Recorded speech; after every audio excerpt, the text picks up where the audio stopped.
Nursing ഡയറക്ടറിന്റെ പുതിയൊരു വീഡിയോയിലേക്ക് ഏവർക്കും സ്വാഗതം. ഇപ്പോൾ ഞാൻ നിൽക്കുന്നത് ബാംഗ്ലൂർ കർണാടക എക്സാമിനേഷൻ അതോറിറ്റിയുടെ ഓഫീസിന്റെ ഫ്രണ്ടിലാണ്. കർണാടകയിൽ മെയിനായിട്ട് ഗവൺമെന്റ് തരത്തിലുള്ള അലോട്ട്മെന്റുകൾ നടക്കുന്ന KEA, അതായത് കർണാടക എക്സാമിനേഷൻ അതോറിറ്റിയാണ്. നമുക്ക് കേരളത്തിലെ LBS പോലെ തന്നെ ഇവിടുത്തെ മെയിൻ അതോറിറ്റിയാണ് KEA. അപ്പോൾ UG CET എക്സാം അപ്ലൈ ചെയ്ത കുട്ടികൾക്ക് മാത്രമാണ് BSc നഴ്സിംഗിന് കർണാടകയിൽ പഠിക്കാൻ സാധിക്കുന്നത്. അപ്പോൾ ഏതാനും ചില ഡൗട്ടുകളും കാര്യങ്ങളും ചോദിക്കാനായിട്ടാണ് ഇപ്പോൾ കർണാടക എക്സാമിനേഷൻ അതോറിറ്റിയുടെ മുന്നിൽ വന്നിരിക്കുന്നത്.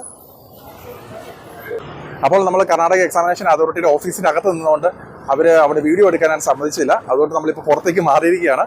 അപ്പോൾ ഇവിടെ ഏതാനും ചില ഡൗട്ടുകളാണ് നമ്മൾ ഇവിടെ കർണാടക എക്സാമിനേഷൻ അതോറിറ്റിയിലെ മെമ്പേഴ്സുമായിട്ട് ചോദിച്ചത്. ഇത് അകത്തേക്ക് നമുക്ക് ഓഫീസിൻ്റെ അകത്തേക്ക് നമുക്ക് പോകാൻ സാധിച്ചില്ല. ഇവിടെ ഗ്രില്ലിൻ്റെ അകത്ത് തന്നെ അതിൻ്റെ ഓഫീസേഴ്സ് ഫ്രണ്ടിൽ അവിടെ ഉണ്ടാവും. അവിടെയാണ് നമ്മൾ ഹെൽപ്പ് ഡെസ്കിലാണ് നമ്മൾ കാര്യങ്ങളൊക്കെ ചോദിച്ച് മനസ്സിലാക്കിയത്.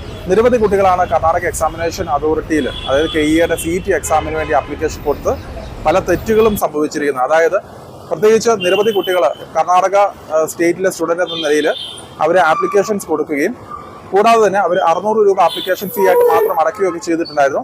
അപ്പോൾ നമുക്കറിയാവുന്നതുപോലെ തന്നെ മാനേജ്മെന്റ് തരത്തിലുള്ള അലോട്ട്മെന്റ് ആണ് നോൺ കർണാടക സ്റ്റുഡൻസിന് ചെയ്യേണ്ടതായിട്ട് വരിക. 2500 രൂപയായിരുന്നു അതിന്റെ ആപ്ലിക്കേഷൻ ഫീസായിട്ട് കൊടുക്കേണ്ടിയിരുന്നത്.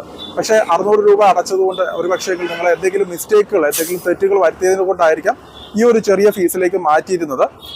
ഇപ്പോൾ കർണാടക എക്സാമിനേഷൻ അതോറിറ്റി KEAയുടെ CETയുടെ വിഭാഗത്തിൽ നിന്ന് ചോദിച്ച് മനസ്സിലാക്കിയതനുസരിച്ച് വീണ്ടും നമുക്ക് എഡിറ്റ് ചെയ്യാനുള്ള ഓപ്ഷൻസ് ഉണ്ടെന്നുള്ളതാണ്. അപ്പോൾ വീണ്ടും നമുക്ക് എഡിറ്റിംഗ് ഓപ്ഷൻസ് ഉണ്ട്. അപ്പോൾ എഡിറ്റ് ചെയ്ത് നമുക്ക് വേണമെങ്കിൽ വീണ്ടും നമുക്ക് അതിൻ്റെ കറക്ഷൻസ് ഒക്കെ ഈ ഒരു സമയത്ത് തന്നെ നമുക്ക് മാറ്റാം എന്നുള്ളതാണ് ഇപ്പോൾ നമുക്ക് മനസ്സിലാക്കാൻ കഴിയുന്ന ഒരു കാര്യം. അപ്പോൾ തീർച്ചയായിട്ടും ഈ ഒരു അവസരം വിനിയോഗിക്കുക. അപ്പോൾ കർണാടക എക്സാമിനേഷൻ അതോറിറ്റിയുടെ CET ആപ്ലിക്കേഷനുമായിട്ട് ബന്ധപ്പെട്ട എന്തെങ്കിലും ഡൗട്ടുകൾ ഉണ്ടെങ്കിൽ താഴെ ഞങ്ങളുടെ CET ഹെൽപ്പ് ലൈൻ നമ്പർ കൊടുത്തിട്ടുണ്ട്. തീർച്ചയായിട്ടും നിങ്ങൾക്ക് അതിൻ്റെ ത്രൂ ആണെങ്കിൽ നിങ്ങൾക്ക് ഹെൽപ്പുകൾ ലഭിക്കുന്നതായിരിക്കും. അപ്പോൾ ഇതാണ് കർണാടക എക്സാമിനേഷൻ അതോറിറ്റിയുടെ ഓഫീസ് വരിക.